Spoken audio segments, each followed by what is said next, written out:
Hey everybody, it's your hospitality friend Glenn here, and I know this is shocking, but I'm here in Las Vegas today.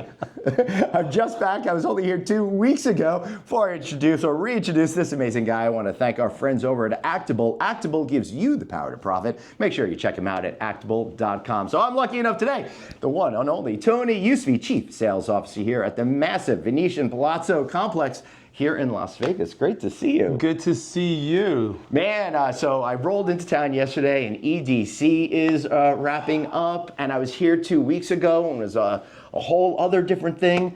How cool is it being in a place that takes a new personality like every single week? You know, it's interesting because I always talk about every 4 days. Yeah. And to our team, right.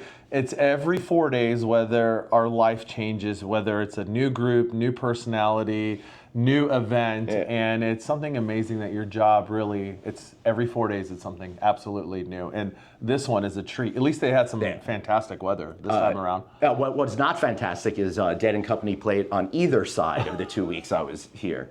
So I missed seeing that, but I did see it last year. But it's true, there's always all sorts of different things going on here, and you've got different events coming in. There's a massive event going on here right now that's basically, I think, taking up every square inch of your convention space. 10,000 attendees.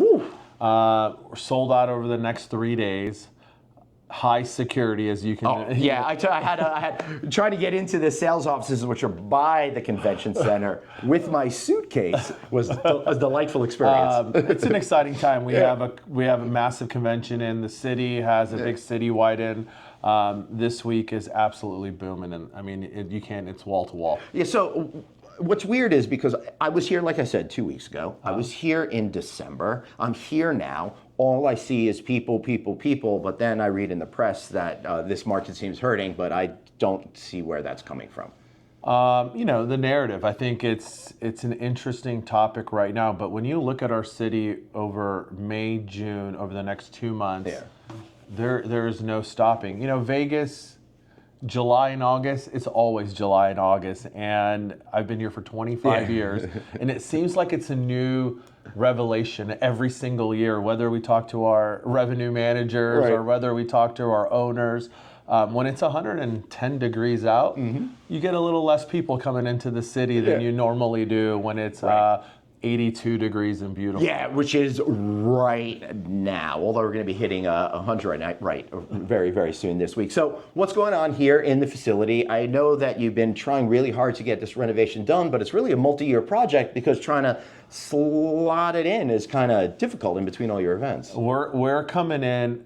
The entire property's renovating, and it's exciting time. Investing, over $1 billion into the property. I'm excited about it. Yeah, it was something like 188 to 200 million just in the conference. And just facility. in the conference center, targeting that first every July and August. For last year, we shut it down 2 floors. Right. This year, we're shutting down 2 floors, July and August. When it's the quietest of the year. The quietest. What you would call quiet. Quiet. It's at 95% occupancy instead of 98. Different demographics, different profile, different attendees. But for us, it's a great time to shut down the convention center. Not shut it down completely, but you can't shut it down completely because we still have groups in. But since we have 5 floors, we're very strategic about how we're doing it. Last year we did 1 floor. This year we're doing 2 floors, and we'll be done next year with 2 more floors. So over a span of 3 years, excited to do that. Our Venetian suites, 3,000 rooms, will be done later on this fall. 2 new restaurants opening later on this fall, so that's exciting as well. We just opened 2. A lot of things are happening in the hotel. It feels so different walking in here, even when I started 3 years ago from when it is today. It truly feels like I'm walking into a different place, and it's exciting. It really is. So when you're selling all of these groups, what is it like, that process? Because not only you got the advantage of being in Las Vegas, which everybody loves, but that just helps people pick up the phone. There's so many great places around here. How are you actually getting deals done and closing them and making sure you can pay for the $1 billion renovation? Look, it's a machine. Yeah. I mean, it's 30 plus salespeople, 30 plus catering salespeople, all coordinating together, all working and selling and prospecting. And people like, you prospect in Vegas? Absolutely. It's we have 2.2 million square feet of space. My job Sunday through Thursday is to fill a mass majority of this 7,000 suite room hotel. And if I don't do, a good portion of a few thousand rooms every single day, then it doesn't work to a 98% occupancy. All right, so then I gotta know, how do you look so calm? Why do you look so good? You've definitely lost some weight. You look like you're in fighting shape. Like you over too. Here. No, we have great team members. I'm very blessed. I have great leaders, 2 of them that have been on the property for 15 years or more that lead the sales team. I have another one with over 17 years experience on the catering sales team. And they want excellence and they want to win. Yeah. And when you have an attitude of wanting to win every single day and hate to lose, you're able to do pretty special things, and I think that's what this team is doing right now. So younger people that are coming into the business, what's the deal with them? Because they get slammed around a lot, but I just think they're looking at world differently, kind of like when you and I were coming up. We looked at the world differently than the previous generation. Yeah, look, how I view that is each person needs to be motivated differently, whether it's an age thing, whether if it's a background or a culture or whatever that might look like, or your own personal goals.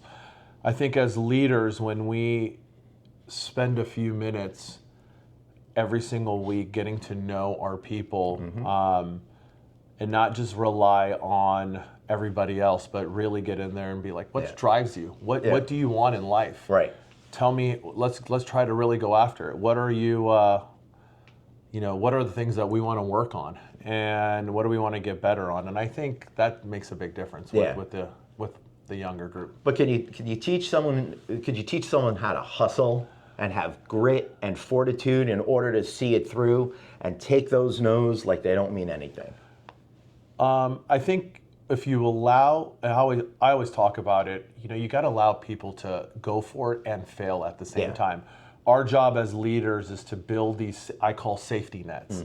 Nothing's gonna fall or break in this building with one of our salespeople, but we have so many different approvals and checks and all that stuff. But there's nothing worse than having a young person who has an idea, wants to go after it, even if you've done that same idea 5 different ways and it hasn't succeeded. Letting him go through that process, letting her go through that process, talking about it, evaluating it, growing it, and then you can see which way they go from there. And I think that next step will determine who do you have on your team and what they want. Yeah, that makes a whole lot of sense to me, because I will say one of the biggest struggles that I had early throughout my career, up until maybe like the last 5 years ago, is getting in there and doing those sales and hearing those no's and not taking it as something that's personal about you, but it's just a factor of the moment with business. It's a little bit different, and this is just a little sideways here, but my first job when I got to Vegas 25 years ago, I worked for a movie company, the theaters. Before the movie would come on, there would be these local advertisers, like real estate people or bars, and my job was to go into 40 businesses a day and try to get local people a day. And the no's, nobody wants to talk to you. But those no's build a lot of character. And these days it's a little bit different, because a lot of it is via email or maybe a Teams or Zoom call.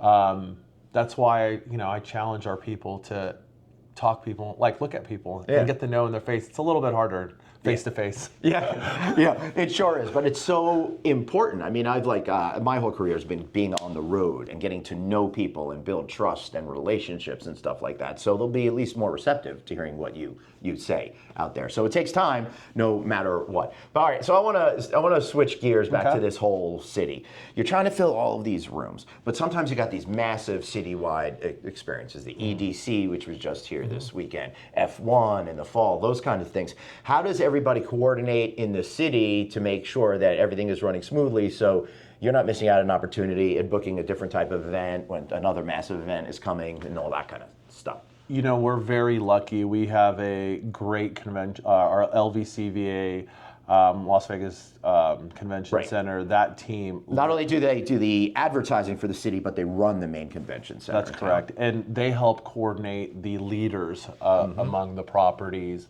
and really try to do what's best for the city, number one. And then we talk, you know, there's, believe it or not, as much as people think, there's a lot of business out there. I mean, we're all running in the 90 percentile on the Las Vegas Strip, and these resorts are 4,000, 5,000, 6,000, 7,000 rooms. So our job is making sure that the city wins, number one, and then we typically always win after that. That's so I think that's how we coordinate it. Yeah, that's for sure. Anything you're looking forward to coming up more than anything else? I got a family vacation coming up, so it's exciting. We're going on a crystal cruise. I don't know what that is, but I've heard it's very awesome, and I'm excited about it. I've never done that before, so we're going to go see Turkey, Croatia, Italy. Nice. Daughter's graduating high school. Congratulations. Wife is having a milestone birthday, so we're all kind of just putting it all together, and I'm taking believe it or not, my first over 15-day vacation in my career. Amazing. You deserve it. It took me until I was 50 to do. Yeah, man. You work your butt off, and it's so hard. How do you think you're going to be able to completely disconnect? Yeah, I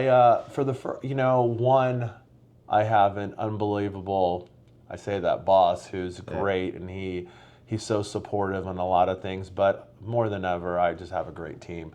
I have people that, you know, just run the show. Yeah.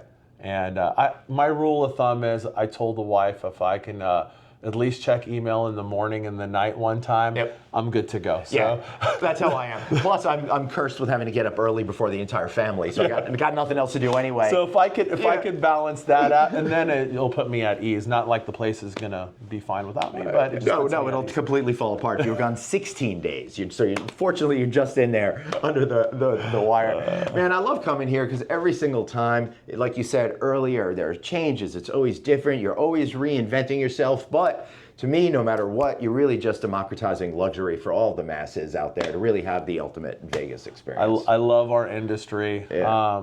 We're very, very blessed on everything that we get to do. And I'm excited for you, brother. Yeah, man. Thanks. Yeah. Thanks to this guy, Tony. I'm Glenn. Please like, share, comment, all of that kind of good stuff. And we'll see you here on another edition of No Vacancy. Thanks, Actival. See you later. Bye.